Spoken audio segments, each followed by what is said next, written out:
Welcome to Thank You for Your Service. My name is Tom Heiser and I will be your host. Today we will be interviewing Brad Burris, a 22-year veteran of military service. Brad, thank you for your service. Thank you. You're welcome.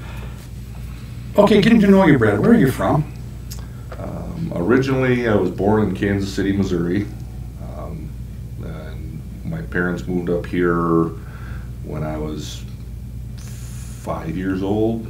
We moved to Ripon area of Wisconsin. So then lived there until I was a freshman in high school, then moved over to New Holstein, Wisconsin, and I graduated from high school from there. So based southeast Wisconsin. Eastern Wisconsin. What brought you to Rapids? Work. I got hired with the city of Wisconsin Rapids, and that's why I came here. Okay, so were you in law enforcement in another community before you came to Rapids? No. Okay. Getting back to your military life, what branch of service were you in? I started in the active U.S. Army, and then I joined the reserves after I got out of that. Okay, so why'd you choose the Army? They're the ones that had the two-year enlistment for the college fund. Okay, so where were you living when you enlisted? In New Holstein. Anybody go in with you, or was this all alone? I had friends from my graduating class that did go in, but not with me. We didn't go in like on a with like a partners thing. No, I just went in on my own and joined because I wanted the college fund, because my parents couldn't afford to pay for my college, and I needed to find a way to do that. So you went in right after high school? Yes. Okay. So you signed up. What did you sign up for your job to be when you enlisted? Well, I had two options for the two-year enlistment. One was a mechanic and one was a cook. So I picked mechanic. Okay. Small vehicle mechanic, tank mechanic, large vehicle? Wheeled vehicles, basically, wheeled vehicles. At the time, I think it was heavy wheel mechanic, but that's since been all included in one. So you worked on the deuce and a halves and yes, big trucks, 5 tons, bobtails, whatever. Okay. So you go in and enlist. Where'd you do basic? Fort Jackson, South Carolina. Spent a lot of time there. And summertime? August. Ooh, warm? It was warm. It was warm, but I guess I prefer heat over winter anyway, so. Okay, so you get to basic. Nervous? I guess there was probably some nerves, but I don't know. I guess I went in with the attitude that they're going to mess with us, and I was kind of ready for that, and I had a good head on my shoulders and enjoyed basic training, actually. So, was it what you thought it would be? It was. It wasn't. There was nothing that happened at basic training that I wasn't expecting. So it was good. So you get done with basic. AIT, where'd you go? Fort Jackson, South Carolina. Stayed right there. Stayed right there. I moved across the base. Okay. So about how long was your AIT training, roughly? I want to say it was about 5 months, 4 or 5 months, somewhere in there. So now you're getting into wintertime in Fort Jackson. Yes. Okay, tell me about it. They actually shut the base down for 3 days because of about an inch of snow. They had one snowplow in all of Colombia, South Carolina, where Fort Jackson is, and they shut down the whole base. We had to eat like the meal ready to eat, the MREs, and the whole base was shut down. So we were stuck in the barracks, and I'm sitting there thinking, well, my whole room, all 8 of us in the room were from Michigan, Minnesota, and Wisconsin. We're all like, what's the problem? we couldn't figure it out ourselves, so. But it's interesting, the different parts of the United States and how they handle cold weather and snow. It's very different. I was shocked that they did shut it down, but knowing they only had 1 snowplow in the whole city, that's understandable. Okay, so now you've completed AIT. Now where do you go? I went to Fort Stewart, Georgia, actually the Hunter Army Airfield, which is attached to the 24th Infantry Division. So about how long were you stationed there? About 1.5 years, and that completed my active duty service. I finished out right there. So now you're qualified for your college education. Yes. So you get out of the military, come back to Wisconsin? I did. I came back here to enroll at University of Wisconsin-Oshkosh and get my college paid for by the military. And how did that go? Yeah, not well. Not well. I didn't like college very much. Okay. I spent 2 years there. I had also joined the reserves right out of active duty. I was like, oh, I'll just join the reserves. It'll be an extra paycheck every month, and they never go anywhere. Right. Okay, back to your education now. Because that's was that under the Montgomery bill, or was that under the GI bill? Yeah, Montgomery GI bill. Okay, so they would have paid for how much schooling? Full boat? Well, I don't even remember. I know my 2 years, I put in the money that they required you to put in, and I got $17,000 after 2 years. So whatever that'll pay for, that'll pay for. So if you go to Harvard, you got 1 semester. Yeah, maybe. So you went to UW-Oshkosh, and under that bill, everything worked well as far as dealing with the government and getting that covered and paid for, or did you have to pay for it and get reimbursed, or how'd that work? No, actually, they have a veteran service officer right at the school. I went in and spoke with them, and they took care of all of that, and I just got a check every month that paid for the schooling, paid for the tuition or books or whatever I needed. Was there any for living expenses, or was it just the education portion? It was the education portion of it, if I remember right. It's been a while. Okay. Okay. So now you go into reserves, and you're stationed out of where? Where was your base? My unit was out of Appleton, Wisconsin. It was a 395th Ordnance Company. So that 1 weekend a month and 2 weeks a year out of Appleton. Roughly 2 weeks a year, yeah.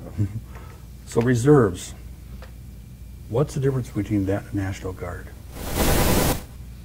The reserves are federally managed. The National Guard is run at a state level. They still can be called up the same as the reserves by the federal government, but the reserves are federal and National Guard is state. So why the reserves, not the Guard? It was the unit that was closest to where I was living.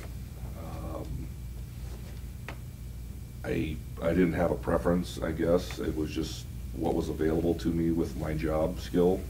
Okay. So you're now in the Appleton Reserve Unit. And is that the same job that you had in the active? Yes, I was still a mechanic and working for them. Yeah, same job, doing the same things. But you mentioned it was an ordnance Yes. unit. Okay, transportation ordinance, how does that? Well, they go and they move ammunition around. We did a lot of our annual trainings at Fort McCoy. Obviously, that's close in Wisconsin. And they would go up and set up ammunition sites and practice running them and doing that sort of thing. And I would go and work on the trucks that move the bullets. Okay, I just wonder, because ordnance and transportation, usually there's transportation units and there's ordnance units. It's just interesting that. Mm-hmm. They were the same. The ordnance and maintenance fall under the same branch, under the ordnance branch of the military. So they're actually pretty closely entwined. There are transportation units, but I don't know, the maintenance and the maintenance of the vehicles. They had a truck driver platoon, and so it was good. Okay, so you mentioned jokingly they never go anywhere. So you're now out of the active, you're into the reserve unit. About how long were you in the reserve unit before they decided that you should go elsewhere? About a year. About 1 year. Okay. So, and about what rank are you at this time? I was an E4 specialist. So you're sitting there one day and you get this notice that your address is going to change. Yes. Now, nervous? Yes, very nervous. I was actually staying at my parents' house, and we had just had a drill weekend the weekend prior. And the next Friday I was at my parents' house. My dad and I were at a bar. And the bartender comes up and says, "Are you Brad?" I said, "Yeah." "There's a phone call for you." I'm like, "Who's calling me at the bar in New Holstein, Wisconsin?" I'm like, "Nobody knows I'm here." Yeah, and it was one of my sergeants, and he said, "It's time to go." And you're going? Saudi Arabia for Desert Storm. So your sergeant said it's time to go. Were you aware that you were going to be called up, or was this something that was just speculation? We were told the weekend before that we're not getting called up. Interesting phone call after that. Yeah, what happened to not involved, not going? Right. We're not on the list to go. We're not getting called up. It was interesting to get that phone call and go, "Oh man." And in a bar. Yeah, that was the one that was surprising to me. I thought that was pretty funny. Okay, so you're getting called up and you're going to Saudi Arabia. And you said you're a little nervous, a little concerned. About how much time from the time you got that bar call, for lack of a better term, until you actually left? What was all transpired in between there? We basically started at the middle of November, about right now, actually, about right this time of year. And we spent a week working out of our Appleton unit, packing everything up, getting all the things ready to go. And then just after Thanksgiving, we went to Fort McCoy to prepare to go to the desert while it was snowing and winter and cold, and I didn't see how that quite fit together, but okay, that's where they sent us. Now, your unit in Appleton, was there anybody else from like central Wisconsin involved in that unit, or was it just pretty much people from that area of the state? I don't know specifically if there's anybody from this area. I can't think of anybody. But again, I was in the maintenance platoon and didn't know everybody in the other platoons. I mean, I got to know them, but I didn't. Actually, there was. Now that you mention it, his name was Wayne Roshka. He worked actually over at the rail yard here in Wisconsin Rapids. So he was from the Stevens Point area. So you're packing up everything, getting ready to go. Still a little concerned about what I'm getting into here. Of course. And you basically have to move all your equipment with you, or is that just put in a rail car and then sent over without you? It wasn't sent over without us. We did load it on rail cars up at Fort McCoy. Once we probably spent about 2 months up at Fort McCoy preparing and shipping things and getting ready to go, because we left in January then from Fort McCoy and flew out. So you leave from McCoy, and where do you go to fly to Saudi Arabia once you leave McCoy? Camp Douglas. Camp Douglas, they brought a plane in and flew us out of Camp Douglas. Straight over? Yeah, we stopped in Belgium. They wouldn't open the doors for the plane. They opened the doors, but they wouldn't let us off the plane in Belgium, Brussels. So, pretty stuffy after 8 or 9 hour flight with a bunch of military people. Okay, so now you're in Brussels. How long did you spend there? Just a short refueling time and head out? Pretty much. It was maybe an hour or so on the tarmac, and then they flew us right back, and we landed in, I think it was Dammam, Saudi Arabia. Real world now. Real world now. Yep. You're now into a combat mode. More or less, yes. I feel that I was pretty lucky. We didn't have much for combat zone stuff, I guess, the first time I went over. There was the Scud missile that hit the barracks over there, and I think it killed 28 people, if I remember right. But it wasn't near where I was at. It was near, but I wasn't stationed in the same area. We were in a different part of the city. So Saudi Arabia, different lifestyle over there, isn't it? Very different, yes, very different. In what way? Well, obviously it's a Middle Eastern country. They have quite a few different customs than us. So they are different dress, different language, different environment. Obviously it's more desert environment than the lush green that we have in Wisconsin, or white, as the case may be now.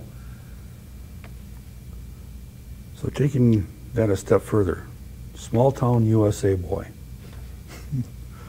Now isn't it 180-degree change of perception and atmosphere and stuff? So interesting because of the culture and climate change for you. And I didn't really think about that too much. I wasn't, I was, 20 years old, 21. Didn't really think that way. I wasn't really concerned about that. Let's go over and get the job done and get home was more my concern. so your time in Saudi Arabia, about how long did you spend over there? About 8 months. Right around 8 months. Okay. And still doing the same job? Yes. And barracks, housing, what was that like? We had tents. We had, initially we stayed in tents. There was some buildings. We were in a kind of a rock quarry area just south of Hafr el Batten, Saudi Arabia. A place that was called King Khalid Military City. So it was a military base for them. It had a rock quarry on it, and they set up the ammunition dump there. And it was actually, at the time, the biggest ammo dump in the world. So was the war already going on, or were we still pre-war at that time when you got there? I want to say it was just after the war started, the air war started. We were, we saw the video of them bombing Baghdad in that area and softening up the targets with the air campaign. So, living conditions were, you said the tent, hot? Not really. I was surprised by that a little bit. It was about 70 degrees during the day, which was nice, but it dropped about 30 degrees at night, so it was pretty cold. Not thinking that, there's nothing to keep the heat in over there. It's just sand, as far as you can see. So. And living in the tents, decent, dusty, dirty? Dusty, dirty. I'm sure that anybody that's been over there can tell you that if you can go find some of your military gear, you can probably still find sand in it. Just stays with you. It stays with you. Okay, so what was your average day like over there? We'd wake up at 6 or so, go get breakfast, do the things you do, go to work, start working on the vehicles. We had a lot of forklifts and stuff that needed working on. The desert environment and the rocky terrain that was there was very hard on the forklifts. So we spent a lot of time working on those, and we worked our day and finished 5 or 6 at night and had some dinner and lunch in there somewhere and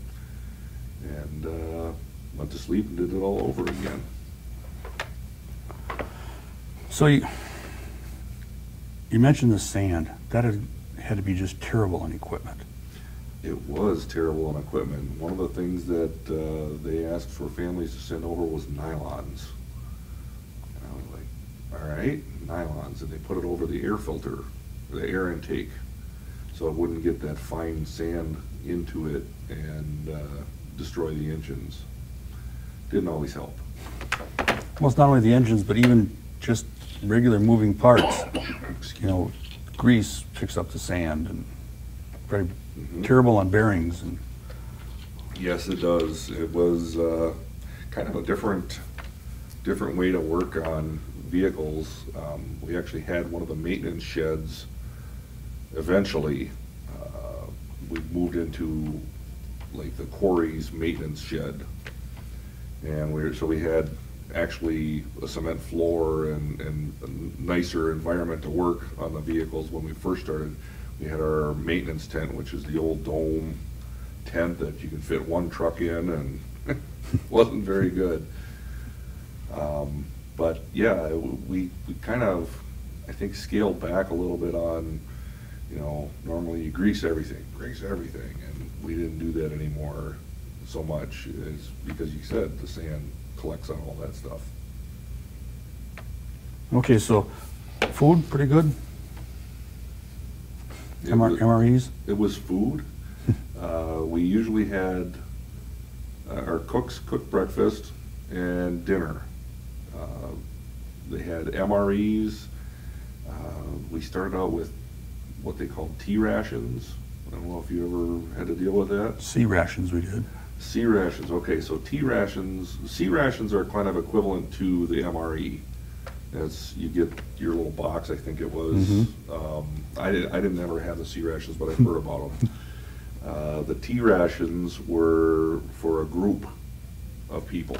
So it came in a box, and it had little, like, rectangular tins of whatever it was. They called it eggs. I don't know if it was. There was sausages and stuff like that for breakfast, and they would literally take a can opener and open this rectangle pan, put it in a heater, and heat them up, and that was what you ate out of. From there. Okay, you mentioned the Scud missiles. Anybody in your unit injured or killed when your first tour were there? Not from any combat-related action. One of the guys that I was there with got sick and ended up being sent to Germany, and on a flight from Saudi Arabia to Germany, he did pass away. That was Carl Zabel. Lung infection, or? If I remember right, it was something to do with pneumonia. There was some kind of lung issue that he had, and I don't remember exactly, because he wasn't in my platoon, but I did know him, so yeah, that was a tough one to have somebody from your unit pass away, combat related or not. Right. Because of that sand, do you have any breathing issues, or would that cause any breathing issues with other people in your unit that you recall? I don't think so, and not that I've talked to. I'm not really close with a lot of people from that unit anymore. I know there's people that did have issues. I don't know that it was breathing issues, but after we got back a few years later, one of the females passed away from cancer. I'm not sure if that was related or not. I wasn't close with her, so. So did you stay in Saudi Arabia, or did you actually get into Iraq also? Well, we didn't go into Iraq. Well, I shouldn't say that. We went up to Kuwait City, and we weren't doing a permanent move. We went up there, I would say, what I would call now sightseeing. This was after the war was over, allegedly. We went up and saw the oil fires. We went up and saw Kuwait City and the devastation that the Iraqis had left. And then we went up into Safwan, Iraq. It's just right on the border of Kuwait and Saudi Arabia, or Kuwait and Iraq is Safwan, not too far outside the city. So we went there, and that's as far as we got. And then we turned around and went back to Saudi Arabia. Okay. Excuse me. So your 8 months are over. You're packing up to come home. Excitement? Yes. Frustration, a lot. Our unit was very good at our job. With the ordnance, we had so many good people. Our maintenance guys were really good. And I think that's what surprised me most about the reserves. You want to talk about the difference between active duty and reserves. I kind of went in with the mentality that the reserves were, it's just the reserves. It's not, it was totally a misconception on my part, because everybody in the reserves has a different job. They don't just do what you're doing in the military. When you're on active duty, your job is your job, and you're a mechanic or whatever. The people in the reserves, they're working civilian jobs. We had a cook that was going to the Culinary Institute of America. That was one of my friends in my platoon working on trucks with me. We had our maintenance sergeant was a ASE certified mechanic out of, I think he worked for Penske Trucks or a rental truck, maybe it was Ryder, but he had so much experience with things that we as a unit maintenance platoon aren't supposed to do, that we were able to do a lot of things to take care of the vehicles ourselves. We swapped engines out, which is not something that wheeled vehicle mechanics do. We send it up to the next level and hope they can do it. And so I was surprised at the level of I don't even know what to call it. The people were so good at so many different things, and they brought a wide variety of skill to working in the military. And I was very surprised to see that, and had a whole different view of the reserves afterwards in National Guard. So when you were getting ready to come back after your 8 months, you brought all your equipment back with you, or did some of it stay behind? I think we brought most of it back. I want to say we brought most of it back. I'm not 100% positive about that, but Most of it did come back with us, the stuff that was serviceable. There was some things that they didn't ship back that they left over there because either it was needed for later or they it wasn't serviceable anymore to the government and they left it there.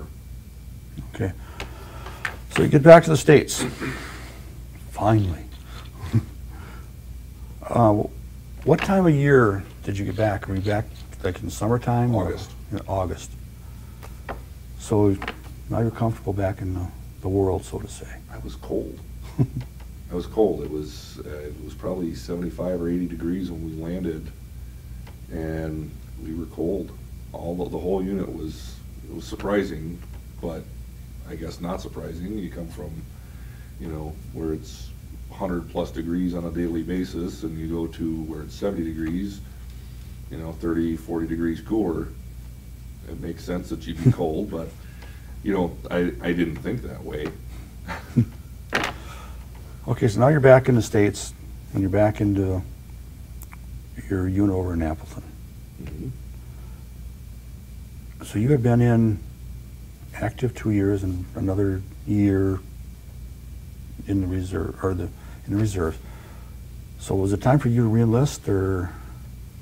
I'd actually gotten promoted when I was over in Saudi Arabia to sergeant. And it was just one of those things where, I was getting to be where I needed to. No, actually, it wasn't. I think I signed up in the reserves for 6 years after that. So it wasn't actually time for a few years later. So from 89 to 95, I think I re-enlisted. Okay, so during that time you're back in the Appleton area. Mm-hmm. Re-enlist. Did you go back to Middle East? Not for quite a while. I didn't go back to the Middle East until 2003.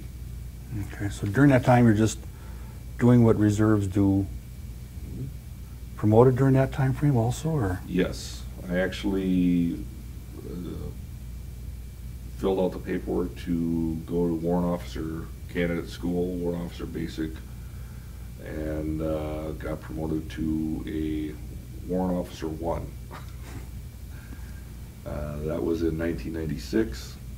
I got promoted to Warrant Officer 1, and at that point I needed to change units because my unit already had a maintenance warrant officer, so I ended up moving to a unit here in central Wisconsin in Junction City, the 998th Quartermaster. So were you still living in the Appleton area, or had you now moved to the Wisconsin Rapids area at the time? At that point, I was living in Green Bay. I was living in the Green Bay area and actually would drive back and forth to come to the Junction City unit. So you're a warrant officer. What?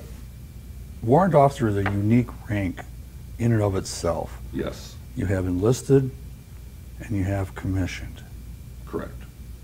Warrant officer is somewhere in between. Can you explain what a warrant officer rank is? And well, the warrant officer rank is basically a technical expert in whatever field it is. They have a lot of people associate warrant officers with pilots, helicopter pilots, and that is true, but the majority of warrant officers are technical advisors or supervisors in a specific subject, where a commissioned officer, the lieutenants and on up, lieutenants, captains, they are not specialized in one specific area. They can oversee, any branch of the military. The warrant officers are, you get experience as an enlisted person in a specific skill set, and then when you go into warrant officer, into the warrant officer ranks, you maintain that skill set and you become a technical expert in that area. So I was a maintenance officer. I stayed in that ordnance side of it, and and became a maintenance warrant officer. You say it's an interesting rank. It is. It is. That's you outrank people, but you don't outrank other people. You know, you have warrant officers, and I know the one warrant officer that I had in the Appleton unit that was over the maintenance section, Chief Carl was his name, and he was just so knowledgeable about the maintenance side of the Army. I was thoroughly impressed with that. So, you know, he was truly an expert in the field. Okay, so now you're with the Junction City unit and no longer attached to ordnance. Nope. You're attached to, Quartermaster. okay, so supplies and, Water and supply and fuel. okay. So still in the, Excuse me. lack of a better term, still in the trucking industry. Somewhat, yes. And you're meeting now in Junction City. And how long were you with the unit before they got deployed? I'm trying to remember when I got over there. Had to be 3 or 4, maybe 5 years. I don't even remember when I started with that unit. I don't remember the exact date that I started over there. So it was 2003 when we actually got slated for going in support of Iraqi freedom. So you're already done a tour overseas, and now this unit gets called up. You're kind of the expert. You've been there, done that. I don't know that I'd call it expert, but okay. But I mean, I've been there.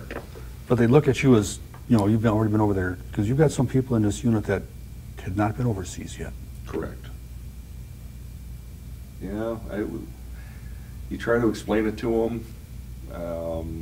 Sometimes it's not easy to make them understand how you know, or what's going to happen, or the environment. Of course, I didn't even know where we were going at that time. We didn't know what our mission was going to be, and obviously it had something to do with fuel, water, and supplies, but we don't know where or when. Excuse me.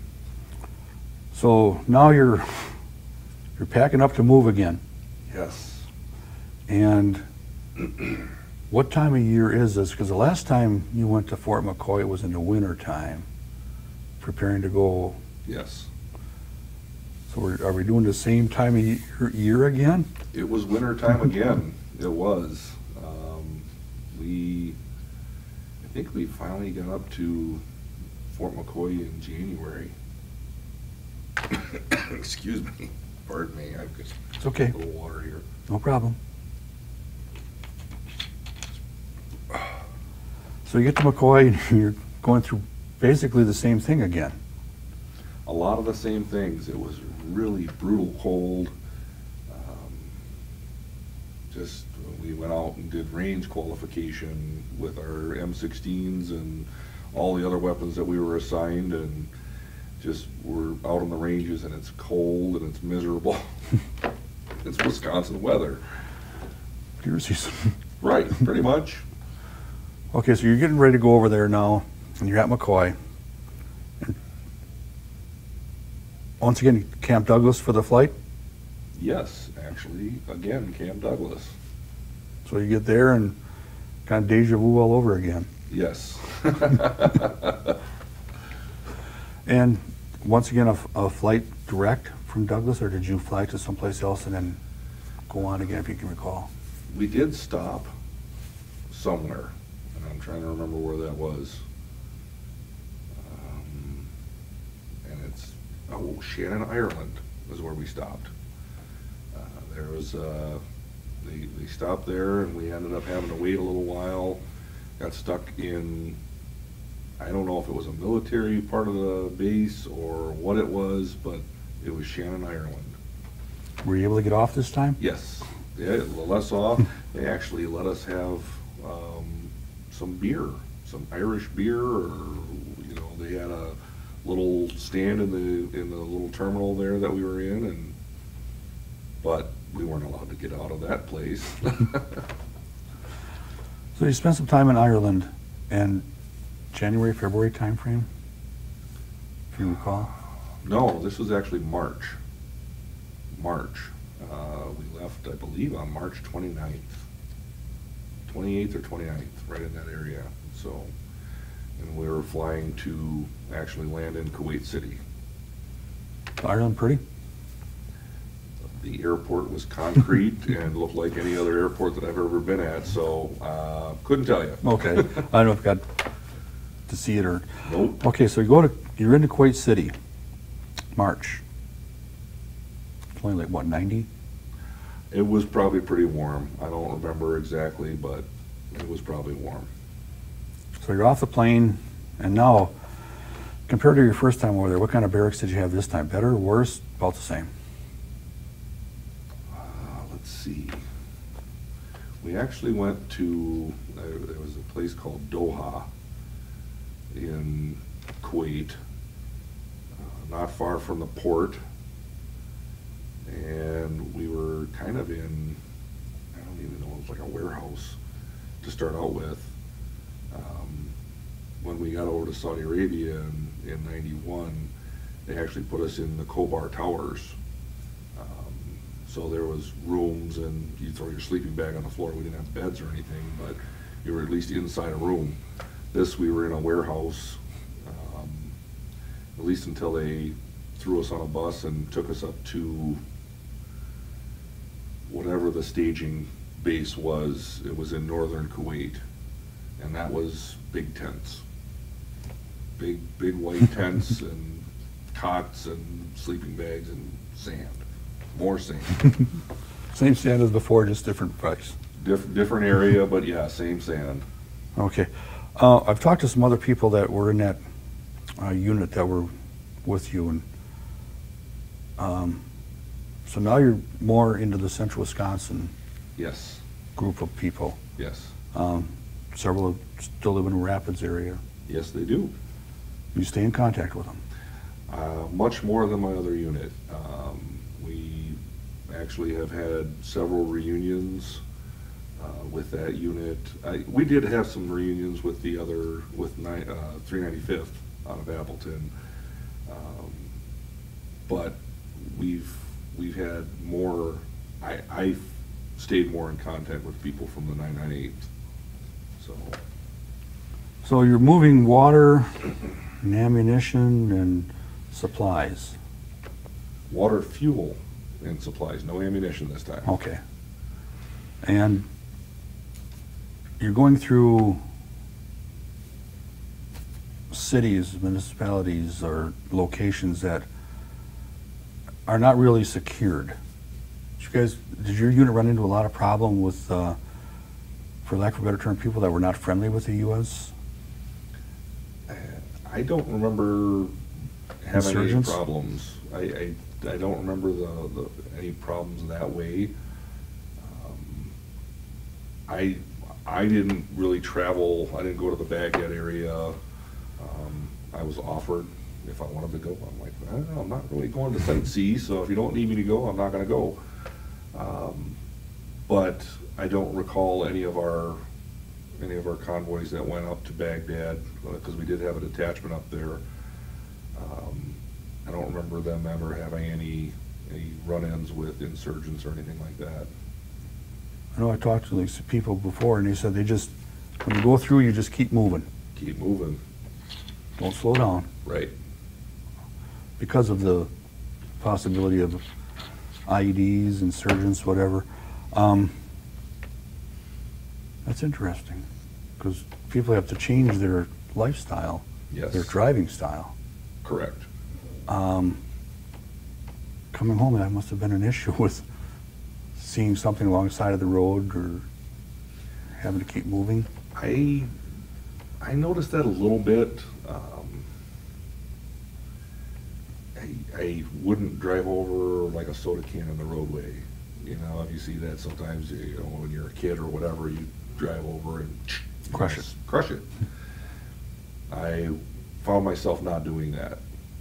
But again, I didn't do so many of the trips between Camp Bucca, where we were stationed in southern Iraq, to the Abu Ghraib area, where the detachment was. I didn't do any of those trips. So all of my trips were the other direction. I went south to Kuwait for parts and maintenance related things. So the vehicles that you're working on are anywhere from 3/4 ton to 18 wheelers, Yes, and all points in between. yes. And then we had container handlers, which are just monster forklifts that can pick up the big seafaring containers. We had a lot of forklifts again. And then we had the water purification units that we had to work on. So that was kind of an interesting thing that I'd never had any experience before coming to that unit. And so a lot of my time was spent looking at books about that, or, you know, we had some people that were very good at working on them. Here you go. You work on that, and, you know, let me know what you need for parts, and I'll get it for you. So once again, people are relying a lot on their civilian training and jobs. There was some of that, yeah. There was some of that again, which this time I was ready for it. I was like, oh, well, we've got this person. Hey, you do this in the civilian world. Come on over here, and you know, and again, it was that's the unique part of the Reserve or National Guard. Is the same way, I'm sure. Is that you have the diversity and experiences. So you're moving fuel, you're moving water, big bladders, from what I understand of, very large bladders, yes. that were actually on 18 wheelers. Some of them, yep. They had, one of the, what was it, Melissa Simskowski, was a truck driver that hauled the water. Now, is that drinking water, or is that like washing water, or was that all of the above? Probably both. They purified water and supplied Camp Bucca with the purified water, whether it be for cooking, cleaning, you know, whatever your basic water needs would be. So When you talk about water purification, are you talking about the ocean, the salt water, or are you talking about the river water, the dirty water, or all the above? it was salt water, I believe, in the river. I think we were right on the Euphrates, or right at the mouth of the Euphrates area. But it was, if I remember right, it was salt water that was being converted to drinking water. Okay. You're overseas. A lot of contact with home, writing letters, care packages. The first time I was over in '91, letters, we wrote letters. Every once in a while you get a phone call. They had AT&T set up phone banks, and you could make a collect call home. Expensive collect calls, but at least you got to contact your family and at least have some kind of a verbal communication with them. The second time around was a little better. Technology had come a long way. I actually bought a cell phone over there that my wife at the time could call the number and get a hold of me. So I think that was much more of a help, having the family being able to contact me if they needed to. Because you know you're gone, and you got a family back home that's Correct. gets sick, things break in the house, all the normal everyday things, but you're now thousands of miles away. Correct. A little tough. It is tough. It's our job. I think it's a lot tougher for the families back home, and I credit my wife with taking care of the home front, and she did a wonderful job of taking care of my kids and raising them and doing the things that we would normally have done together had I been home, which allowed me not to have to worry about the home as much, and I could focus on my work over there. So, Taking any USO shows? I want to say yes, but I couldn't tell you if anything was specific. I think we were in Camp Arifjan at one of the times, and somebody came through. I don't think it was anybody famous that I would recognize, but I don't remember exactly who that was. Okay. Get promoted over there? No. Would have liked to have, but no, I was a chief warrant officer 2 over there, and then once I got back, a little while after I got back, I did get promoted to chief warrant officer 3. Okay. Awards and citations? I'm sure I got something, nothing worth mentioning, but ARCOMs, Bronze Stars? I think I may have got an ARCOM or an Army Achievement Medal, or I don't remember. It was for doing my job over there, so is it award worthy? I don't think so, but it is what it is. So, you come home after your second tour. How far into your career are you, roughly about that time? Just about done? Yeah, I was getting toward the end of it. A lot of things in the reserves were changing. We got back in the end of March of 2004, and within 5 years I had retired, or joined the retired reserve, so. Okay. Life after the service. Yeah, interesting.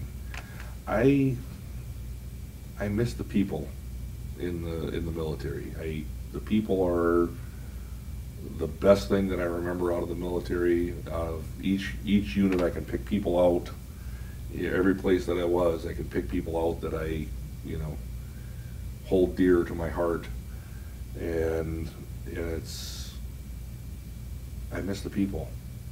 Don't miss the work. The reserves and the National Guard were changing. They were changing the rules, making things more, military friendly, but not necessarily people friendly. So I think that played a little bit of my decision. It stopped being as much fun as it had been, because I had fun in the military, and toward the end it was getting to be where it was a lot of work and not as much fun. So. Okay. I've asked other people the same question. High school friends, military friends. Closer to the ones you graduated high school with, or closer to the ones you served in the war with? Served in the war, by far. So I have a friend that I went to basic training with who is still what I would consider my best friend. So he lives in Minnesota, and in fact, he just retired this year out of the military. He was in the National Guard and retired out of the National Guard in Minnesota. But we still keep in contact. If we get together, once, maybe twice a year, whenever we're in the area, well, hey, John, I'm here, and that's a friend from basic training that I've had, and I went to basic training in 1987, and he's still my best friend to this day. So. That's interesting. Your career in the military, would you recommend the military to everybody? I think it's important that they should go in the military. I think it's good to get out of your town, get out and see something other than just this little bubble that you've been living in for 18 years under your parents. I think it's a good thing. I think it helps people. Both my kids went in the military. My daughter went in the Air Force out of high school. My son, out of high school, went in the Coast Guard. And I steered my daughter to the Air Force. I didn't necessarily want her in the Army. I tend to think that the Air Force takes better care of their people. She might argue that point with me. And my son, he wanted to be a rescue swimmer in the Coast Guard. He was talking about going in the Navy. He had a friend that had gone in the Navy from this area. And I was like, well, if you want to be a rescue swimmer, you're going to be doing the job in the Coast Guard because they're more active with that type of thing, as opposed to the Navy rescue swimmers that would probably be more apt for military-style rescue things, as opposed to the civilian that the Coast Guard would handle. So I kind of steered him that direction, and he went and joined the Coast Guard. As a parent of 2 children in the military, concerned? Yes. My daughter has deployed several times over to the Middle East. She's been in Qatar, she's been in Afghanistan, she's been in Horn of Africa, Djibouti, I think it was, that she went to that time.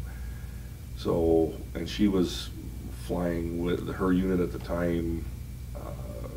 One was a refueling unit, airplane refueling unit out of Kansas, where she was stationed initially, and then the second couple of the other times she was with the 66th. I don't want to get it wrong. She was with a unit out of Las Vegas. They did the pararescue work. She worked in intelligence for them. So. And your son is in the Coast Guard. Yes. And there are not as many Coast Guard veterans as there are the other services. Correct. But they're heavily involved in a lot of things. Yeah, a lot of people don't realize, they see the Coast Guard, kind of the movie version of the Coast Guard. I'm sure like some of the Army and Marine movies and stuff like that, but they do a lot of stuff with drug trafficking. I know he was working on a Coast Guard cutter, taking drugs away from people coming out of, I believe it was Colombia or Venezuela or something like that. And so they're doing dangerous stuff too. It's just not seen as much, I think, as the other services. So many people view the Coast Guard as Lake Michigan. But in real world, it's... They actually have Coast Guard that was over by us in Iraq when we were there in 2003, 2004. There was some Coast Guard people over there. You don't realize that they're coming in and doing things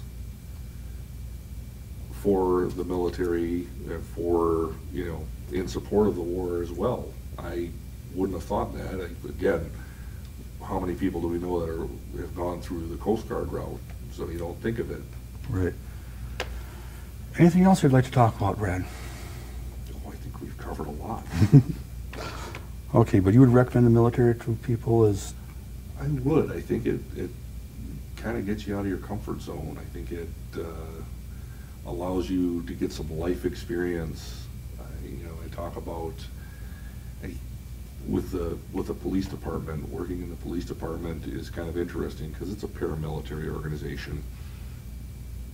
But you get kids that are 21, they're going through the academy at 19, 18 years old, and they've not done anything. And I don't want to say that because, everybody has their own things to go through in life, but, get out and see the world. Go away from, do something other than, if you asked me to pick between 2 people Same qualifications, but one person was in the military and one person was not, I'd probably pick the guy in the military or the person in the military, simply because they've had some life experience. And I think that's important for young people to get some life experience, not just, oh, I gotta go to high school, I gotta go to college, and then I gotta get a job.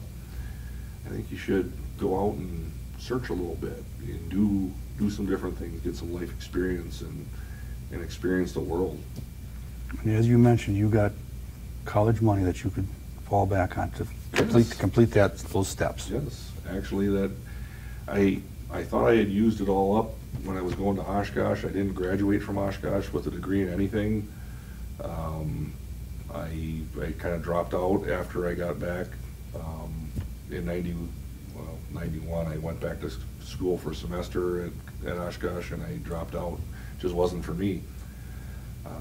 Several years later, I decided, my wife actually was the one that took me and said, hey, you should go into police because you always talked about that.